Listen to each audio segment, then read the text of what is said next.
Class లో December prelims mains కొత్త class start అవుతుంది. ఈ నెంబర్ కి కాల్ చేసి రిజిస్టర్ అవ్వండి. లిమిటెడ్ సీట్స్ ఉన్నాయి. టాలీవుడ్ సీఎంతో భేటీ అయింది. సినీ హీరోలు, నిర్మాతలు, దర్శకులు రేవంత్ రెడ్డితో సమావేశమై ఇండస్ట్రీ, రాష్ట్ర అభివృద్ధిపై చర్చించారు. ప్రధానంగా ఎఫ్డీసీ చైర్మన్ దిల్రాజు ఆధ్వర్యంలో సుమారు 50 మంది ఈ మీటింగ్ లో పాల్గొన్నారు. అయితే ఈ సమావేశంలో కీలక నిర్ణయాలు ప్రభుత్వం తీసుకోగా ఆసక్తికర సన్నివేశాలు కూడా కనిపించాయి.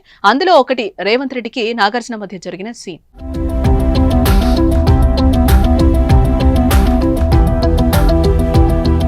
హైడ్రా ఈ పేరు వింటే ముందుగా మనకు గుర్తొచ్చేది నాగార్జున ఎన్కన్వెన్షన్ సెంటర్.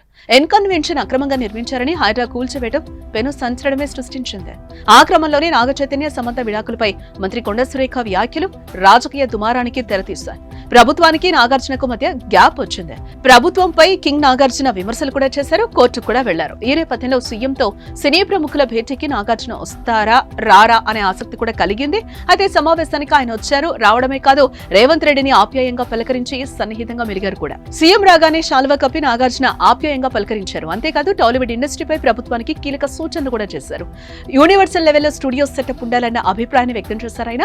ప్రభుత్వం క్యాపిటల్ ఇన్సెంటివ్లు ఇస్తేనే సినీ పరిశ్రమ గ్లోబల్ స్థాయికి ఎదుగుతుందన్నారు. హైదరాబాద్ వరల్డ్ సినిమా క్యాపిటల్ కావాలనేదే తమ కోరిక అని నాగార్జున అంటున్నారు.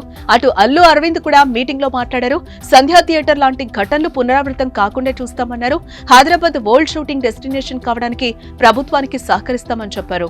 అలాగే ప్రభుత్వాన్ని కలిసే అవకాశం ఇచ్చినందుకు ధన్యవాదాలు తెలిపారు ఆయన.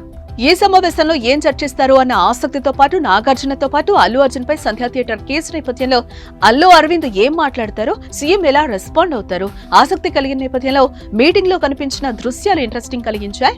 అయితే బెనిఫిట్ షోలపై సీఎం నిర్ణయాన్ని మాత్రం వెనక్కి తీసుకోలేదు. అసెంబ్లీలో చెప్పిన మాటకే తాము తమ ప్రభుత్వం కట్టుబడి ఉందని అన్నారు. టికెట్ల రేటు పెంపు కుదరదని, ఇకపై బెనిఫిట్ షోలు ఉండవని తేల్చేసి చెప్పేశారు. బౌన్సర్ల విషయంలో మాత్రం తాము సీరియస్ గానే ఉంటామని హెచ్చరించారు. ప్రజల భద్రతే ముఖ్యమని అన్నారు. అన్ని భద్రతా ఏర్పాట్లు చేసుకుంటేనే ఈవెంట్లకు పర్మిషన్ ఇస్తామని తెగేసి చెప్పేశారు. మరి ఈ మీటింగ్ తర్వాత ప్రభుత్వం, ఇండస్ట్రీ మధ్య సంబంధాలు ఎలా కొనసాగుతాయి, ఎలాంటి మార్పులు వస్తాయో చూడాలి.